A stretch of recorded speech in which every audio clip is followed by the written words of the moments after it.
Welcome, everyone, to the Deep Dive, the podcast that skips small talk and goes straight for the concepts that shape our thinking and behavior. In this podcast, cold expertise is defenestrated as warm philosophy is enthroned in an attempt to explore the field in which we're all scientists looking for answers, living well.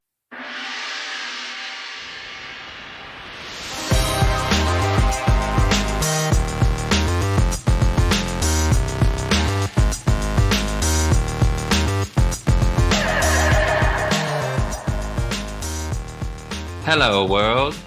Welcome to another episode of the Deep Dive with Eyal Shai. I'm joined today by Rick Benger. Hey, Rick. Eyal, how are you? Nice Good. to be here. Thank you. I'm doing very well. And I think we'd all like to know what you're going to talk to me about today. So I was about 24. I was in Chile, in Santiago. This was the start of a roughly 6 months backpacking trip with a very good friend of mine. And that's when I met the most negative man in the world that I had met up until that point in my life. And you know how it is when you're traveling, you're sort of out of your context. And so things stand out in a way that they might not when you're in your own conditioning and around your own friends and family. And so, the story of this man has stuck with me. So imagine we're there. We're going on a little day tour of some local farms and vineyards. We're in this vineyard. The sun is setting. There's this beautiful American woman who has been hitting on him all day, and he's been non-receptive, let's say. And I could tell that the woman was walking a little bit slower than the rest of us to hold him back from the group, right? There's 8 of us there. We're tasting wine with the local guide, hearing about the area. And I hear her say to him, "Aren't you going to kiss me?" And I heard his reply was, "But you're so pretty, these things don't happen to me." And it just struck me then, this fact that the stories we tell ourselves determine our reality. The extent to which the model we have in our head, drives us, governs how we interact with people, as opposed to what's actually going on. And so here he was, in this perfect scenario, the thing that he wanted, which was this chance meeting, a beautiful woman, traveling. I imagine this was part of his reason for getting out of England, for a trip. And the reality is there, and he negates it. He goes with the story in his head. Yeah, I was really jealous of him up until the punchline of the story. Right. I mean, picture perfect kind of moment, right? And Yeah. she's taken the initiative. She's been patient with him all day as he's been non-responsive. In fact, we got back to the hostel, and I mean, she tried through dinner, after dinner, sitting at the bar, and he would just go on with this sob story. He was very heavily affected, of course, by this negative story and perception of his life and how it was going. But she lasted till about 10 p.m. before she excused herself and went to bed. And I recall I lasted till about midnight, listening and talking. And my best friend stayed up with him until 3. And I recall just the next day, my best friend and I were both very moved by this experience. Like, wow, like that guy's really stuck with this story. Was your friend idea. directly talking with him about this incident, you think? Like about the day? I don't know if my friend heard the incident. I definitely mentioned it to him. But the conversation that we were having with this gent back at the hostel was, his life wasn't going the way he wanted, and he felt things were too late. He was stuck in a job. His love life wasn't sort of there. And I to be honest, I can't recall how suggestive we were that hey guy, this woman's like right here. She's ready to break this, like she's gonna break the spell for you. Right. It's yeah, but it was deeply affecting. And I think about it often. It's one of those stories that comes back to me as just a very distinct reminder. Um, you know, the extent to which we're stories telling stories. I think I've forgotten who that was. Was that Pessoa? I'm not sure It if might it have been. was Pessoa. I don't know him well enough. I just know of him and of him being an interesting person, but I don't know enough about him. Yeah, so that was certainly a very poignant prompt for you to come to this realization. And where did you go with it? I mean, where did it get you in terms of the direction in which you were thinking and examining the extent to which we use stories in our life for better or for worse? Well, at the time, one of the reasons we travel is to have these stories shaken up, right? We see novelty, different people approaching life in a different way, a contrast with other cultures, and you can't help but sort of re-examine how you make sense of the world. And so part of the backpacking experience was very much a wanting to shake up my own stories. I do recall, just not wanting to be that guy in a sympathetic way, like. And I remember moments on that trip where I felt, if I'm not able to sort of be happy with myself now, or if I'm not able to make peace with myself now, then when, right? So that was sort of the experience while I was traveling and the direct aspect of it. Since then, I think it's just, I'm naturally introspective and I think about this sort of stuff all the time. I'm also aware that, I have a bipolar mood profile and I can experience days where I know the story that I'm telling myself is not true. Uh, just not true, like not true on that day and not true on the other days in the past 10 years that's been the story in my head. And yet separating sort of belief from the feeling that it's true, from the thinking that it's true, from the projection into the future as if it were true.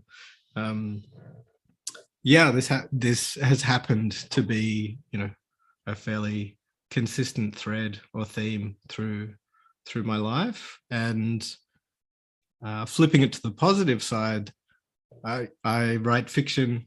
I love story and narrative, and I spend my time in that area, sort of constructing stories and sharing stories with people. So at the time, I certainly didn't know it would become as central a thought or a theme in how I approach life and want to live a good life. But yeah, it is.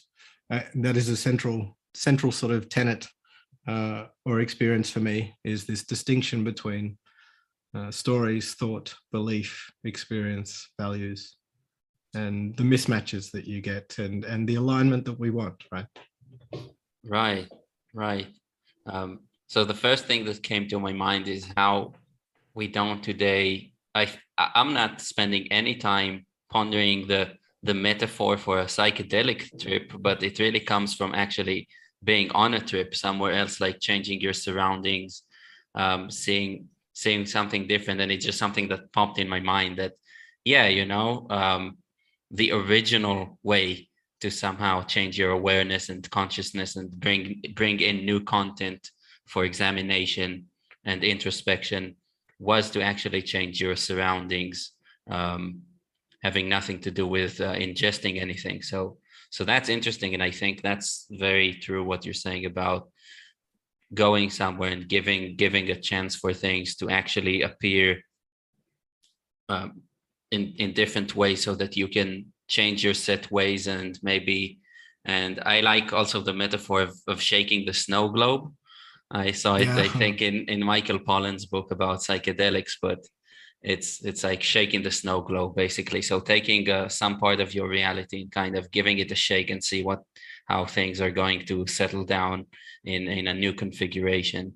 And I think that is a good reason to go out there and to look for new narratives. And the second thing, which I found interesting, you said, is that storytelling is powerful in the way storytelling is powerful because we have emotions, we have all these things that are almost like problems, in the sense that if a problem is when your prediction isn't correct.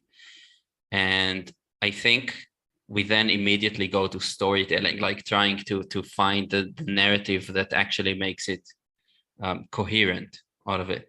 And when there's a mismatch sometimes between our feelings and what's around us, it is amazing to see how the story somehow has more authority than our rational mind, because a rational mind can say, look, something here is not exactly right. Like, I can see around me that everything is quite ordinary and in its right place, maybe. Maybe I shouldn't feel insecure right now, but I do. So what does it mean? And then we rush in our minds to construct a story, right? And it's very interesting that this story many times trumps the other interpretation, like logical interpretation. So I'm really interested to hear from you if that's something you've noticed, if that's what you meant, and if so, if you've ever thought about the nature of this. Why do we tend to go for this fantastical narrative sometimes and not so much trust or like rational thought that feels almost foreign to us? Yeah. I'll touch on the first one just briefly with travel, in that I know you have experience sort of welcoming people to Israel and seeing tourists in different modes. And so I'm really curious on that front, kind of if there's any difference between the people who come to a new circumstance or situation and have their eyes open, right? Versus those who come and are upset that the food isn't the same as back home. Like, I've always found this a fascinating difference. On stories and level of stories, yeah, I think the way I see it is that we have mood at, let's say, the core level, multivariate, but largely driven by environment and biological factors. So sleep, diet, exercise, and then whatever biochemical dance is happening in any individual's head. So we have a mood as a kind of baseline. Then we have the level of feeling. Then we have the level of story, and then we have the level of conscious thought or rational thought. And I think of it as the core is more powerful than the outer layers. So our experience of this, I would say, well, to the direction you were going, we will feel a strong emotion, and without necessarily knowing that we're feeling it or why we're feeling it, that emotion will be associated with story before it is associated with thought. It moves one layer out. And so the stories have the power because they are close to that emotion. They are closer to the chain of memories, previous experiences, and let's say the subconscious modeling of the world. And so the reason they're compelling is because they're shortcuts. You know, our brains are misers, let's say, I think is the expression, in that our brains don't want to do as much work as is required to make sense of the world. And so we have our assumptions, biases, shortcuts, stories, maps. I think story happens at the level of the existing model in the map, plus, emotion or feeling is the impetus often.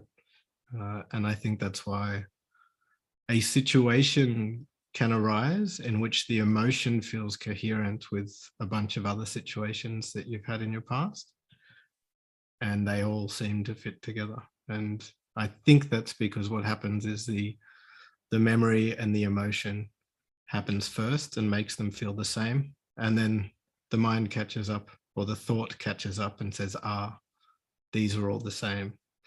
And then you get the level of inspection which says, hang on, they're not actually the same. But that's roughly how I think about this. Of course, things happen in both directions. You get feedback loops and the whole thing, but I do think feeling comes first, and story is the step after feeling, before thought. Yeah. I think that makes perfect sense, because the feeling is that if any sort of narrative has to override the other, it's the rational thought that has to override the story, not vice versa. And that makes sense. I'm also thinking about the storytelling faculty. Do you think it's in any way connected to the ego? Is like more strongly rooted in the ego? Because what I find about myself and other people I know is that the stories we tell often serve, if they serve anything, it's not really us so much as a whole, but this part of us that usually is referred to as the ego. Because I think a lot of these stories, even if they are horrible and like they make us miss the beautiful thing that's standing right in front of us and says kiss me, but they also serve the ego in the sense is like you get the feeling that yes, you know yourself, you're somehow okay. Yeah. It's not challenging, they're not there to really challenge us, to challenge our ego, and in that sense they're comforting, I think. Yes. And it's interesting for me to think, yeah, if that sits there and does something similar. I think absolutely. Whether it's ego or identity, I think about that as the same thing, as effectively, well, let's define what the personal story is by what the outcome is, which you explained um, really nicely. Is it gives us a sense of coherence, that we are a stable unit, that it makes sense, we're a real thing, right, in all of this chaos and change. And that feels, uh, let's say, safe, or it feels at least necessary. We spend so much time trying to make ourselves fixed and make ourselves, coherent. So I think absolutely, like with this case of Kiss Me, it's how scary would it be if suddenly I wasn't the person that I've told myself I am, and I was all of a sudden operating without my comforting model of things and where I fit within the world. I think that's absolutely right. Yeah. And we do that I think we do that in so many ways that we're not aware of. We have such a tendency to define ourselves by our preferences, by our personality, by our Myers-Briggs. There's this need for a coherent and logical story about who we are. Yeah, it seems to me that the reason, the original way in which the ego or our identity like even appeared is probably just our pattern recognition ability, right? And looking into things in the world, and we notice patterns, and then just because we are able to have reflexive thoughts, then that eventually goes to the place of like, oh, looking at this body and the actions that it's taken in the past and the predictions of what it's going to do, and we create this image of something that's stable. And I'm wondering if in times of danger, in times when, especially if you're someone who isn't really certain that the world is a safe place, that you don't really feel at home in the world, if that even gets either strengthened or exacerbated, if we're going to look at it negatively, but where you stick even more to like the one thing you think that isn't changing. Yeah. And I say this because with me, I noticed that the more I feel comfortable in the world and with trying new things and accepting and embracing change and living life as if it were a dance, not some task with rules that has to be done, then I see more of it going away, more of all these ideas about who I am, and I'm just there, and I realize that I'm more a process, more a verb than a noun, right? Right. Um, Yeah. and I just want to know if you feel like there's something there on the intersection between safety in the world and not feeling safe. Absolutely. I feel a similar way. Well, it is vulnerable to be doing things in public that you don't know how to do. Um, it is vulnerable to sort of live without labels. And I feel that very much. I mean, I've started sharing a little bit more of my work in public. For a while, I was just toiling away as on my solo path, sort of not wanting it to be in the sunshine yet until it was complete and beautiful and this whole thing.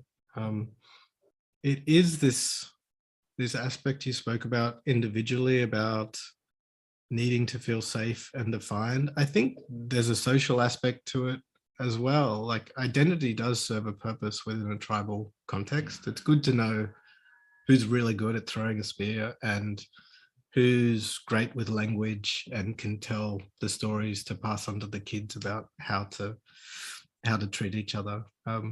So I think that being drawn towards an identity or a role that is fixed within a social context makes a lot of sense.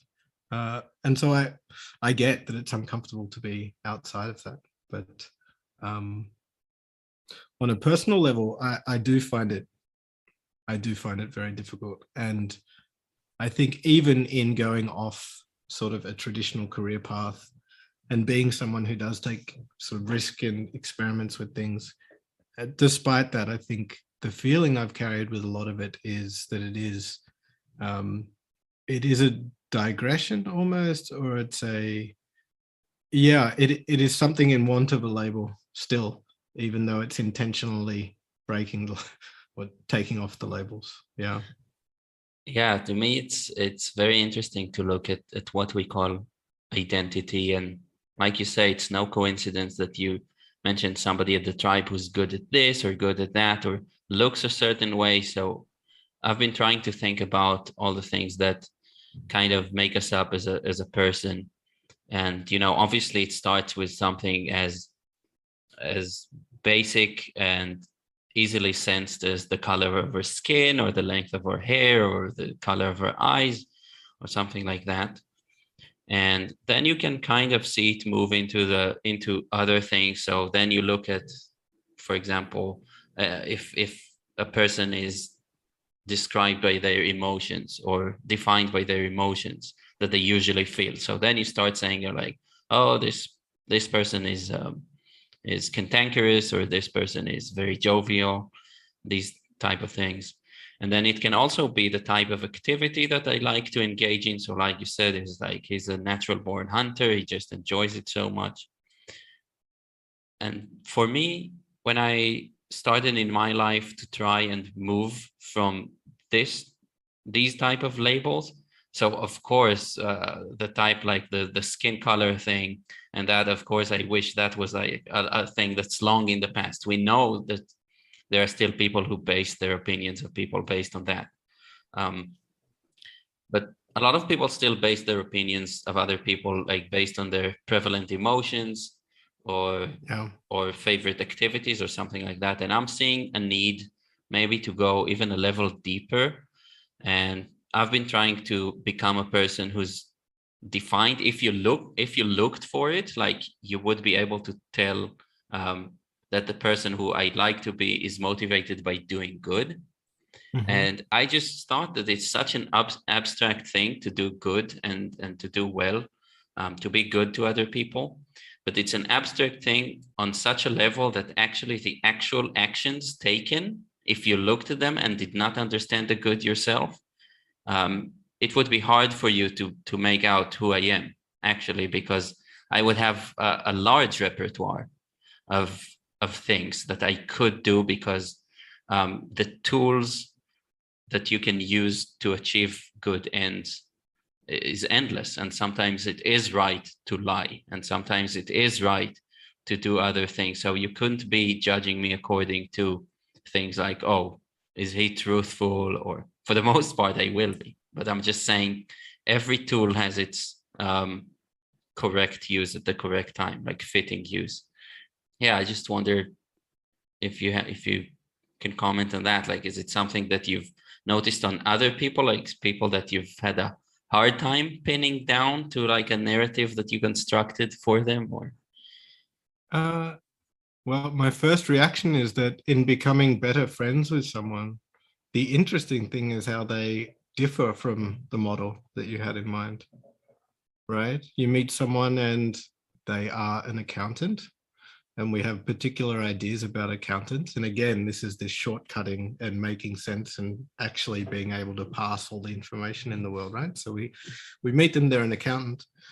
We learn that they love base jumping and heroin, and that doesn't fit together. And that's interesting. I've chosen an extreme example, of course, but I see this, there's a mismatch between, I think, what we actually want from other people that we get close to and what we accept, and that's imperfection and complexity and contradiction, and what we want for ourselves in the eyes of others. We feel drawn to the label so that other people can understand us, so that they get who we are. In the context of what you're trying online and the working in public thing, there's this question around, do I want to be the deep dive guy, or am I happy to live with the contradictions and the multiple things, and it'll come to the surface that I'm trying to do good things in the world when someone puts together enough pieces. So yeah, the central question for me is, who is the label for? Like, and is it really for me? Do I really need it? Or do I need it because I think other people will judge that favorably, and I want to be judged in their eyes favorably in a certain way. right, I mean, well, it's just interesting for me to hear more about that from you. Like, have you noticed at any point that you were kind of chasing a label that you then decided was just a label that you didn't actually need? Oh yeah. So, and this is one that I hadn't realized how deeply tied to the idea I was. So at a certain point in my kind of work, I decided to put fiction first, was the way I put it to myself. So I knew that was like as central to, let's say, as close to a calling or a core action that I enjoyed, something that I felt I was pretty good at. I could imagine doing it for the rest of my life and enjoying it and finding it enriching and getting better. So I made this decision for a while. Okay, I'm putting fiction first. There's no other work. It's just writing short stories. It's just like learning the craft. Fine. But I also needed or adopted the label of successful writer, right? Like, I was happy to do the work and not be successful and be just tinkering away and doing that by myself. But actually, I was carrying ideas around, a writer to be any good has to do 40 hours a week of writing and put it first. A writer works alone and completes their work, and then publishing is a secondary thing. So I actually did hold this label for a while, that, someone writing modern literature in novel form, that's what they do. They don't do other stuff. They don't tweet silly stuff or paint or also write sketch comedy or, so I did have a very fixed idea, both of like what that label meant, as well as a need to one day have the New Yorker accept the story. And it's really interesting to reflect on, because like I was saying before, I think we have the rational mind telling us one story, or in my case, I was telling myself the story that I didn't need those things. And I mostly believed that. And now only in retrospect do I realize actually there was quite a need for that identity that I had along the way. So that's my personal experience of it recently. Yeah. I can sympathize. I tried my hand at writing over a year ago when the coronavirus just hit, and I was going to be a writer because I was obviously not a painter, not a dancer, and writing at least involves words, which are ordinary things usually. I mean, never mind that you actually need a tons of talent, but I was doing that and I started researching. Before that, I had never actually put my mind to actually doing it and having the goal of really producing something wholesome. And I tried researching and I signed up to masterclass to look at these like top class writers and what they're saying. And actually that was a good experience, because if you go on there, you realize that there's absolutely no thread running through all these amazing writers. They all do things so differently. No, exactly. But at the same time, it's like, of course, I think it was, for example, so easy for somebody in the 20th century, like any young man, to aspire to be Ernest Hemingway, right? Because in addition to his amazing writing, he has this lifestyle that's really socially, more than socially acceptable, of this like aloof man who's just self-sufficient, and still shows emotion somehow. And it's very appealing. And I think it's natural for any of us to, when we get started at doing something, is like adopt some sort of persona. If we don't pay attention to it, we'll just immediately somehow pick it up. And I noticed it when I went online and I started seeing a lot of advertising for writing courses and a lot of very on point tweets that really kind of hit me in the right way at the time. They were very appealing, and it's like all these writing tips and all that. And I considered taking like some writing course that was offered. And then interestingly, I realized at some point that, first of all, after a while, I felt like I'm not a writer after all. And second of all, I noticed that a lot of the things out there that kind of advertise, and advertisement literally means like turning of the soul, right? So it's things that make you turn your soul towards them and focus your attention. And I noticed that many of these advertisements, maybe all advertisement, is not appealing to you, to the person who's doing the work and enjoying it and not worrying about any sort of material success that comes along with it. They're appealing directly to some archetypal ego that many people share. Yeah. And they all come across this, and that's why it's popular. Because if you actually said something that was directed at a specific person, it's not going to be popular. It's going to fit that person that you know well, right? And anything that is popular, I feel like on some level tricks you into thinking that it's actually addressing you, when it's addressing a narrative that you have about yourself, which I found interesting. Yeah, I mean, 100% in terms of how ads work. They appeal to an archetype, an identity, an ideal that is very ego-driven. In regards to writing, it's a really interesting example. It makes me think that the part of you that wants to interpret the world, find an expression for it, experience the making of that expression, and then sharing it with the world, let's call that the creative impulse, is entirely divorced from the part of you that wants to be published and recognized and loved for it.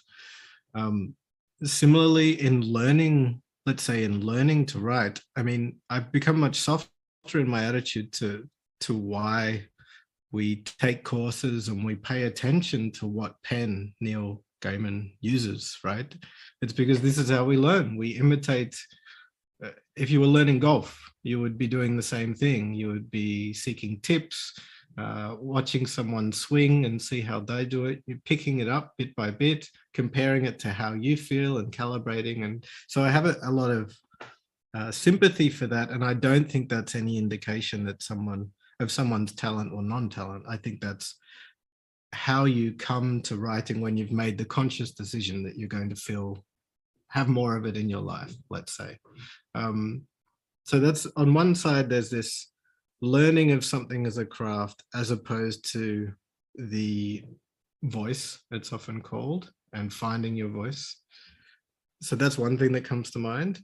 Then the other one is this creative impulse and this voice being a very different process to the identity need, let's say. What I'd like to ask you is, first of all, like going back to what you told, that you actually found something that was just fun for you to do and that you enjoyed, and now you're saying it's actually divorced, which I think so too. Did you manage to drop that other more ego-driven attempt at like being a certain way and just go back to basics and just do what you enjoy? Is that how you found closer. That they're divorced? Yeah, I think in my case, I grew up in a very lucky situation with a fantastic education, very supportive environment. I think the message from my surrounds was that art was not a serious career. And I think I adopted that. And so coming out of high school and into university, I think it was a complete dismissal of anything related to writing or to a creative pursuit. I see that as grossly unfortunate, not uncommon, but for me, grossly unfortunate. And so I think I had just defined it away as non-work and therefore non-serious, and then for something that wasn't important for me to pursue. And so in my case, it was a unlearning of all of that, a coming back to it, a finding the joy in it. When I first started writing more, the voice was there. I was connected with it. It was great. As soon as I said, okay, I'm taking this seriously for 6 months, the voice suffered. I got better at the craft and the learned bits. But what was distinct about my expression was very much, let's say, suppressed, or kind of, I couldn't get in touch with it. And I think over a lot of time, years, maybe, the past 8 years, I've been shaking that sort of aspect of identity and idea about what good writing is, and all of the technique that I've learned. And I'm getting closer to that unconscious, very direct from the voice writing. So this is good news. The stories about it being too late, about I should have done this earlier, about I wish I had learned the lessons I'd learned when I was 20. They're soft at the moment. They can get very loud, but at the moment they're soft. And so pandemic burnout aside, busyness as a publisher aside, I feel very positive that I've got my best writing ahead of me. And there you go. I used the word best. Let's put it differently. I've got the most enjoyable, let's say purest work ahead. Yeah. Yeah, that's really good news. And it makes me so happy to hear that. And again, I sympathize, just going back to the concept you mentioned of unlearning, that it definitely takes unlearning. And that's, yeah. I mean, I'm not the first to say this, but unlearning is much harder than learning, right? Especially, I mean, even if it is a type of learning, the unlearning, then it's harder to learn when we already have this jailed identity that's kind of been with us for a while, and now you have to go back. And I was the same way. Like, nobody has ever told me that it was a legitimate course of action to pursue artistic endeavors of any kind. And when I wanted to drop out of school, it was like, okay, you can drop out of school, but then you have to work at the local sheep house with the sheep, okay? Because you can't be just some person who's sitting around and and all that. And it's very tempting to become bitter about it, first of all. But to do something constructive about definitely takes unlearning, and that's a challenge. It's a challenge. I mean, it potentially it's a lifelong challenge. I mean, some things that you learn in your infancy or growing up, when they become a central part of your story, a central part of your identity, and you mature, you realize you don't have to accept them, that they're not true, that you can change. It can still take work to not feel attached to that. I mean, we have an example, let's say, a classic is someone being labeled a talented kid or a gifted child very early, and they do great at school and they're a superstar academic. They get a wonderful fellowship at the age of 17, and the story is highly productive, special, unique, different, and it's very hard often for these people. Some of my friends, to unlearn that they're only acceptable when they're in that mode, or things only have value if they're the best in the world at it. Or this is one example. On the more tragic side, people who grow up in abusive environments spend their lives having to recraft a story and to choose a new story for themselves. Yeah, so I mean, unlearning is maybe being a lifelong unlearner should be a goal as well as a lifelong learner. Sure. And it's also interesting to note that most published writers have not peaked before their mid-30s. Some of them have not even published a book before their mid-30s. So any 50-something-year-old writer that you see in the door and admire for the work that they've done, and they're clearly excellent, like, I don't know, Michael Pollan comes to mind. Mm-hmm. The guy didn't publish a successful book before he turned 25. And it's interesting to also look at like the outliers, the people that seemingly just everything was right for them to ripen way before us because they didn't have to unlearn things. So I'm just having two names in my mind. Well, one is famous, is Mary Shelley, right? Which is amazing. It's like if you heard of her story and it's like, wow, to peak at 19 or something and write, that's wild. And I really don't know how that could happen, except growing up in a house that was totally supportive of what she did, not having like an expectation to make money because she's well off already. I don't know how to get to that level of thing. And the other person I'm thinking about is not going to be known to anybody listening to the podcast, but it's this Israeli comedian, very, very, very famous for decades now, just doing excellent comedic work. And I got to know him. I got to meet him in person like quite a few times. And on the screen, you see, it's like, wow, this is like this super talented guy. How does he do it? I mean, I should aspire to be like him. He seems to just naturally have it. Like he didn't have to work very hard for it. It's just natural for him to be that kind of persona. And then meeting him in real life, I was amazed to find out that it's not calculated at all. He's not funny because of any sort of rational decision, but because he's kind of neurotic. And when you meet him in person, he's just like a middle school kid who's 50 years old. And his way of dealing with any kind of social pressure, it seems, is just to crack jokes and make a fool of himself. And it's amazing, like this disparity between seeing him on TV, and that's amazing, and he's such a natural talent, which he is, and then in real life seeing others like, wait, maybe I don't admire the guy, or at least not that is embarrassing or anything like that, but I see that this is the type of person that he is.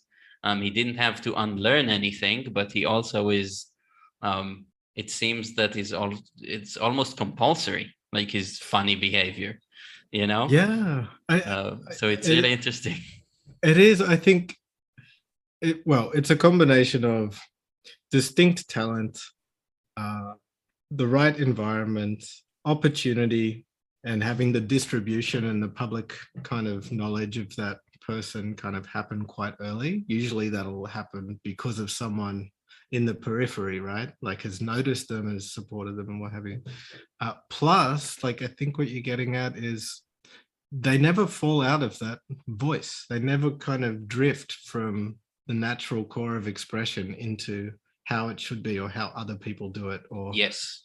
do I want to be considered a contemporary artist or this, or is there a niche for me? Or they never get to that part because they have the joy of the expression, the response from people around them, and then they get to that more public. So it's just a natural continuation, I think. Someone who comes to mind is Joey Alexander. I don't know if you know him, but he's a jazz pianist. Check out some YouTube, man. Like, will do. Phenomenal talent at 11, playing with the jazz greats, right? So it's never going through his head, do I want to be this kind of pianist or that kind of pianist? How do I get, do I just do something that I don't really like for exposure to start and then try and, so easy to be envious. Easy to be envious of that. I think we also have this fascination with people who achieve things young, right? You mentioned that a lot of writers, most writers, don't have their seminal work happen before 30. Actually, I think the median age of successful founder in Silicon Valley is older than we'd think. I think they're on their second or third startup. They're probably mid-30s. I might be hashing that, but they're older than we think. But yet, it's the 19-year-old founder that we idolize. So yes, there's something what's going on there. Like, why do we love that story of somebody doing something amazing at a young age or something, extraordinary? Yeah, precociousness definitely has an appeal, but there's also a flip side to being able to just naturally get this thing flowing. Because what I noticed about the comedian guy I was telling you about is that actually he is in a way restricted in terms of his repertoire of reactions to life happening around him, because he is playing out a pattern and is very much identified now with this character, which has brought him amazing success, right?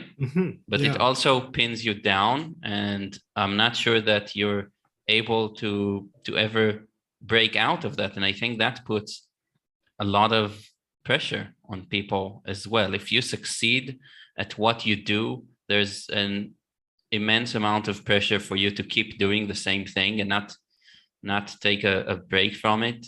I'm trying to think about it myself and being sort of wary of actually defining myself by some one project that I'm doing. My first thought, well, you mentioned meeting this comedian and how it just felt like he was a kid, right? So perhaps it isn't stressful for him. Perhaps he's fused with that identity. He likes it. It works, right? Maybe he's miserable. I don't know. But a good example actually is Jim Carrey. Huge success in kind of being the persona that he had through those hit movies. And more recently has spoken beautifully about his recalibration of identity, his spirituality, and sort of exploring meaning, persona.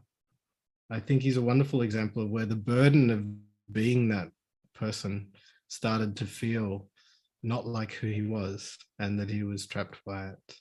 In your case, sympathetically, I'm guessing that you're not wanting to be pigeonholed is slightly this avoidant strategy.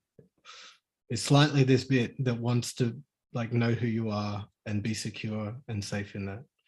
Worrying about being the deep dive guy before you're the deep dive guy is a good way to stop you from doing things, right? Probably. I'm trying to think of it. I mean, let's hope I become the deep dive guy. I highly doubt that. But I find that it's good to look ahead to potential things and always see that anything can turn out to be good or bad. But I do have a plan to do things for a limited time and then moving on to something else. So if I also were to mention another person who's a good example of doing it is Tom York, right? And Radiohead. Yeah. Just being able to reinvent themselves each time and running away as if from fire from doing exactly what they did the last time. And it's interesting because I know for Tom York it's been amazingly stressful to be successful in the mid 90s, and that drove him to do something completely different, and he was probably less confident and comfortable doing this different thing, and still he couldn't have achieved anything else but success, which is interesting. You also then develop the label of being the guy who does a different thing each time, right? And so if he put out an album that was exactly the same as the one before, that breaks all of our model, and we're like, this is just more of that. We were expecting something totally new. So it's there's no escaping it. There's no escaping it. Right. It's a hard one. I think, well, with plans, let's say, plans are good. How do I want to put this? Firm plans, lightly held, for example. Right. Of course, we want to build some level of spontaneity and difference into things. Anything that's entirely static becomes boring. And I wonder how you think about that in terms of your plans about which creative work to do first, how many times to do it before giving more time to another creative project. And of course, how that balances with experimentation, creative work, with other roles in life, fatherhood, partner. Right. How do you think about that planning and allocation of time and spontaneity? First of all, I'm trying not to lose my priorities and set them straight, and above all is well-being and then family. And I think I should clarify that what I meant by saying I'm thinking ahead is like, for example, all of us want to win the lottery, right? I mean, none of us would actually say no to being given like $3 million. Okay, great. Right. You don't actually have to do anything for money. You can do it for your own love or something. I think what I meant by saying that I'm trying to think ahead is that I keep reminding myself that there are many, many, many scenarios, and this is proven by data and cases of people for whom winning the lottery was the worst thing that happened to them. Okay. Yes. So you have to hedge your highest hopes with the knowledge that be careful what you wish for, basically, right? It could Absolutely. go very wrong. And because of that, it can also take some of the pressure off of what you do, professionally, artistically, because you have no idea. I mean, being on Twitter is interesting, right? You literally, I think, have no idea which tweet of yours is going to blow up and like just get a lot of likes, and sometimes it's totally isn't that remarkable? It's I can't. bizarre. There's I don't think you can ever tell. It's like someone who saw it, somebody with lots of followers saw that tweet, maybe first thing in the morning after a night, they had a good night's sleep and a good meal before then and a wonderful date, and they came in this very good mood, and the first tweet they saw was your tweet, and they have like 400,000 followers, so they liked it, and then it just sets off some sort of a wave of people who's just, oh, this guy liked it, I like it, and you have no idea. You don't see this tweet as your best Twitter work or anything like that, and yet it somehow blows up like that, and it can be the same thing. That's very freeing. It's very freeing, right? Because you recognize that your job then becomes on a work by work basis, like expressing it, crafting it as best you can, enjoying it, and then it's not up to you whether it's good or bad. Not up to you. It's not up to anyone. I don't think anybody could I mean, look, Gangnam Well, yeah, Style. Who could have known? It's just this bizarre phenomenon, right, and it's like right. you could have no algorithm or prediction machine to know that this was going to happen. None. I was like, Yeah, of course, after that, you start having the copycats, and they could drive the wave for a little bit.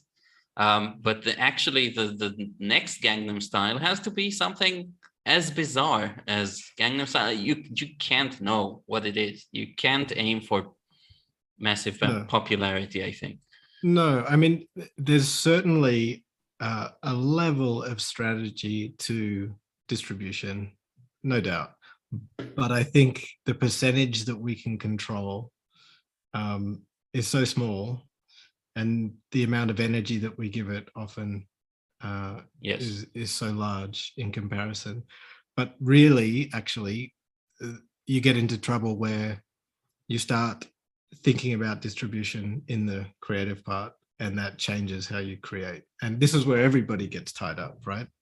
And where all of the advice that you'll read on Masterclass or the Art of Fiction Paris Review will contradict itself. Like, I write with one reader in mind. No, I write with my whole readership in mind. Yes. I don't have anybody in mind. I write for myself, right? So this is the really interesting one. But yeah, the Twitter experience for me has just reinforced that the job is like the sincere creation, and distribution.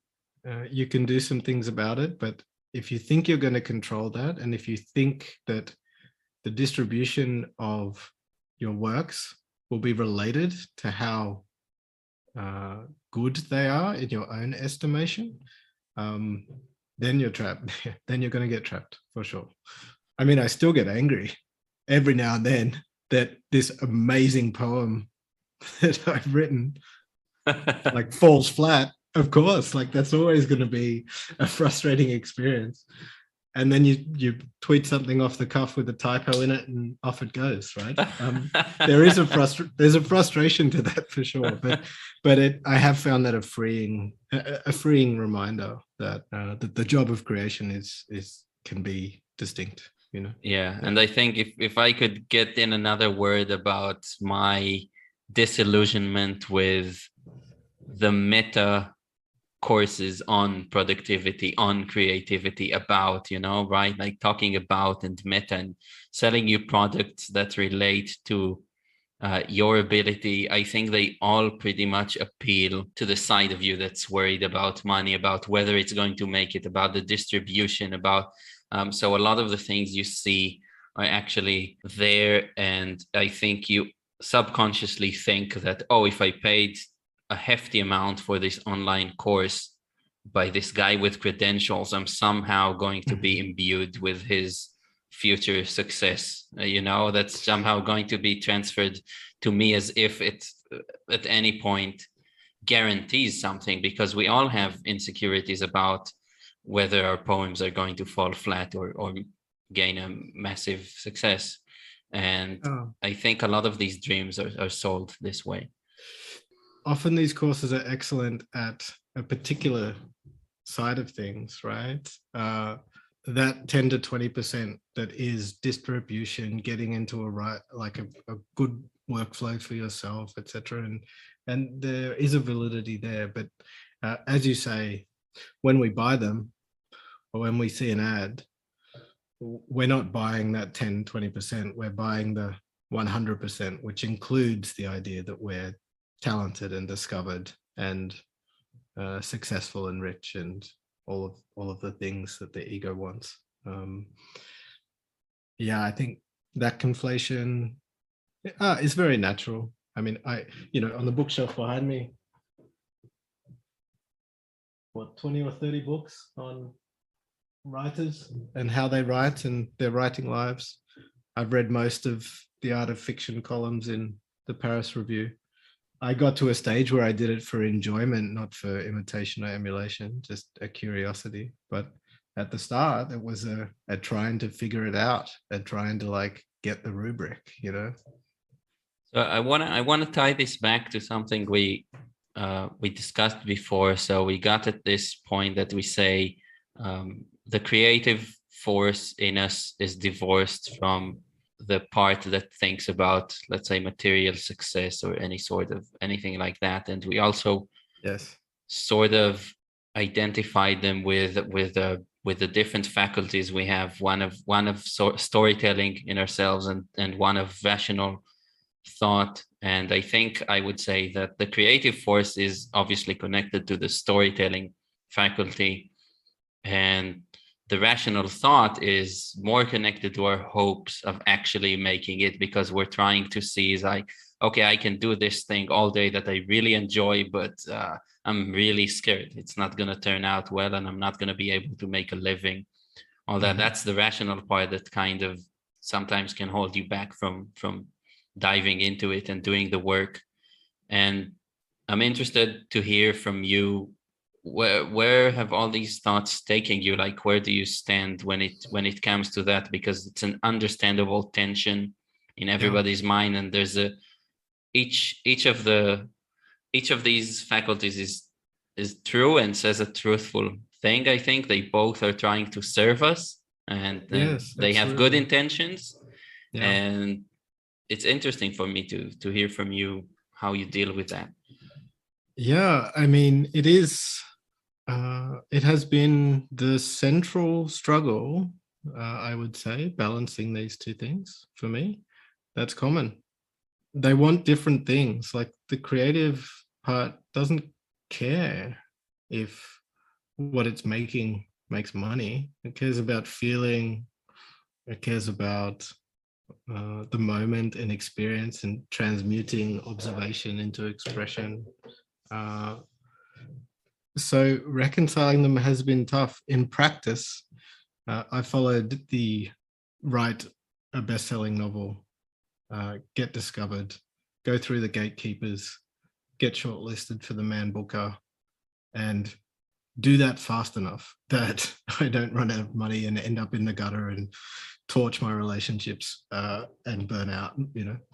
So that was the model to start with. I recognize, thankfully, that both the gamble there and the trade-off, and then how it doesn't need to be that way anymore because of the tools we have. Um, what I did in practice was I stopped writing my novel when it was at 80,000 words out of about 95,000, and had a go at this children's series of interactive books idea that had been on my mind for, 6 or 7 years. And so in effect, these are unfinished books that parents and kids complete together. And in deciding to do that, that was very much the rational, strategic part of my mind that said, okay, this is still a big bet, but it is a better bet on getting onto this power law curve, in that you are doing the publishing job, which is upstream from just the creator job. It is something that doesn't really run out of an audience if the idea works. It is something where product extension is possible. And so the primary shift was, my job first is distribution, and distribution and a commercial basis can come from this idea if there's a product market fit. And so it was a very distinct switch into that. So this is good, and it's looking good. I'm much more comfortable now that I'll be able to have writing as part of my life, not necessarily a full-time job, but that it will be a large part of my life, and a large part of my work. And that is something, that's sort of a dream come true. That's something I've been working towards for a long time. By the same, at the same time, I have been clawing to write this screenplay idea that has been on my mind for 8 years. I really want to write it now. And that would mean not doing my publishing duties for these books when they're getting a great market response, where a little bit more effort will really kind of get it, solidified, and have it on a right trajectory. And so we've got these two parts still in conflict. On the one, the creative part says you're inspired to write this screenplay now. That's the thing that you would regret not writing the most on the artistic side. Screw it. Like, ride the lightning and the inspiration, and then pick up the pieces afterwards. The other side says, come on, man, stick with the plan. You've almost stuck the landing on this thing. Give it another 6 months, and then you'll be able to. So I like how you said they both are trying to serve you, right? I think that's the right way to look at it. Not feeling that one is correct and the other one's incorrect, or that, yeah, they're both trying to do good things for your life, but they are in conflict, and I feel the conflict. Yeah, that's interesting. And I think it's also fair to say that they only happen to be in conflict because of the type of culture we're in, or because of the way institutions around us are built. And for myself, I've been trying to entertain the idea that they are brothers or siblings, and they also have on a level up, a higher level, something that connects them both and that I can access, and somehow effortlessly as possible oscillate between them if they're both needed, and kind of give them both airtime in my mind, allow access. It does happen, I think, that one of them can be too dominating, right? One of them can be too dominant and either stop you from doing anything, or just maybe you're the best painter like Van Gogh or something. You can make these amazing things, but they don't serve you in the sense that you don't get to live well doing that. No balance there. And still, yeah, there's no ultimate solution, like you say. I'm really happy to hear that you found a way to somehow reconcile them as best as possible, to create the kind of life that you want, and not make compromises that feel painful. And I'm trying to do the same and oscillate between them healthily. Yeah, it's hard. Bringing them closer, let's say you're a graphic artist and you do have a sense of like the work you want to create, but to satisfy this distribution side, or let's call it the rational commercial side, that also wants to have a stable life and a place to live and spend time on relationships, etc., and free up your time by earning money. You're creating digital art for a cigarette company, and you don't believe in that, right? The gap between these two things is so large that it's going to be uncomfortable. And so I think my goal has just been to bring them closer and closer. And the ideal, let's go back to a Tom York or a Prince, where they're just making what they feel like making.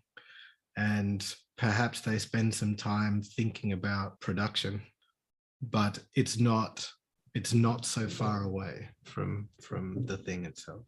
100%. It shouldn't be a black and white thing, but there's a lot of gray area in between, where you can try and bring these things together and closer to one another, to a place where, even if it's not the dream, the ideal situation, and who knows, that could always happen. I mean, when you do finish your 95,000 words, I hope it does get a Man Booker Prize. We'll see. I have no idea whether it's any good. Like, I haven't read it back to myself for 5 years. Who knows? Maybe the creative part of me is over it, right? It's just not inspired to write that anymore, because that was 5 years ago. Just on I think, what I described in terms of bringing them closer together, that's me. I could never have. I tried to just separate them, right? And compartmentalize. I wasn't able to do it.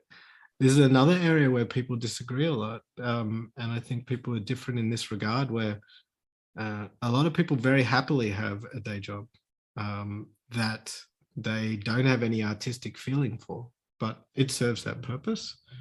It's within that box.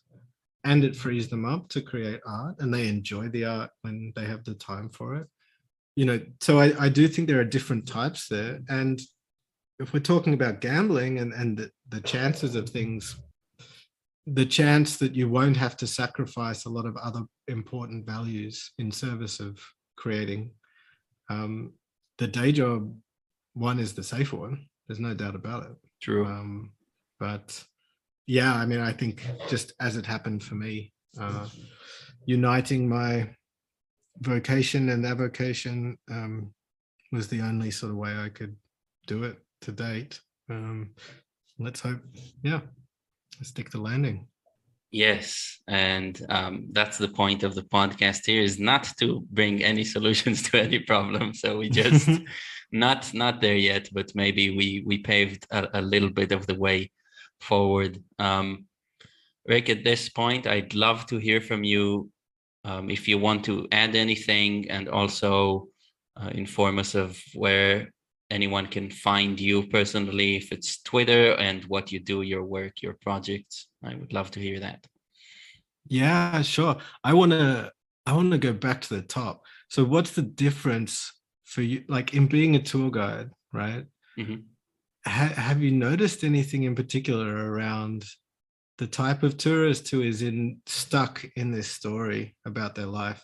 They may as well still be in Germany, complaining about that there's no food from Thüringen, like the negative guy from my story, versus someone who's open to experience and yeah. Yeah, right. That's fallen by the wayside. You asked it earlier. It's interesting. I think generally the world is becoming more well planned in terms, like, people know already when they're going to spend their nights, and it's important to them. So the moment I hear from a tourist, I mean, it's so natural, like it's not weird. There's nothing wrong about it. But I remember times when also I was around the age you're describing, like 23, 24. At 17, I flew for a month to the country of Georgia. And I had no idea. I had no plan. It was just me and this friend, and it seemed to, again, if to come back to the metaphor of shaking the snow globe, that was like a stronger shake than having everything planned out in terms of hotels and making sure that everything will be clean and sterile.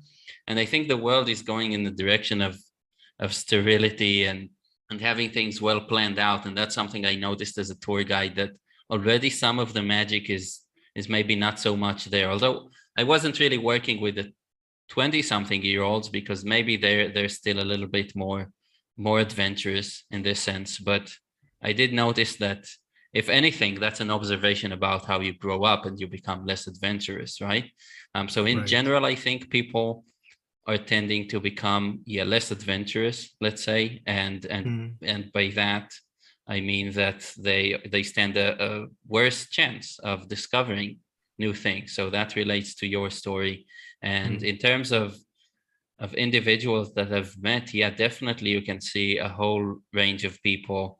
And to the type of person that I am, I'm definitely, if it's somebody who's open for adventure, like I'm really happy, because I'm all about intuitively doing things and kind of figuring things out on the way. And because I know it leaves room for opportunities, for adventures, for the things you really remember when you go back. And I think that the people that are looking at the watch, if you've come to pick them up at just the right time, or if we're going to make it, or, oh no, this place is closed, So in general, their reaction to unplanned situation says a lot about people. I think some people would come to a place that just closed a few minutes before, and they would be like, oh, that's not so bad. Now we have time to go to this other place, which we in the beginning also wanted to see and couldn't do it because the itinerary was this way. And some people are just going to be moaning about it, and I'm just like, for days. And just going back, and everything is ruined. And I mean, luckily I didn't have this type of thing, so I didn't get a review from someone like that. This is like an extreme situation, but there's definitely people who are more persnickety about things, and and are generally not as adventurous and happy to embrace change and surprise. So yeah, it's something I noticed. Well, interesting. I mean, I'm with you. I am getting older. The adventurousness is constricted just by life and Yes. a 2-year-old, and that's okay. And there's beauty to that. But yeah, being open to the uncertain and feeling comfortable enough to feel uncomfortable, let's say, is a big thing. That's what all the unlearning is actually aimed at, I think, with me. Yeah. Yeah, I mean, so in terms of my stuff, well, I am spending time on Twitter now. That's been a beautiful surprise, actually, in the last 6 months. So Rick Benger, RickBenger, you'll find me there, and that'll have links to my other stuff. So Once Upon a Pancake is these interactive books for kids. Got some big plans there. And as for this screenplay, TBD. But yeah, on Twitter is where I'm hanging out at the moment. Nice, that's great. And for anybody listening, please know that Rick is much more than what you've just heard. And I know we haven't even got to cover some of the topics we had in mind before. So I'm really looking forward to do that either privately or on another podcast. I'd love to do that, Rick. And thank you so much for being here and sharing with us your thoughts and feelings. Absolutely, would love to do it again. And you gave me lots to think about. I enjoyed it a lot. That's my job. Thank you. Bye.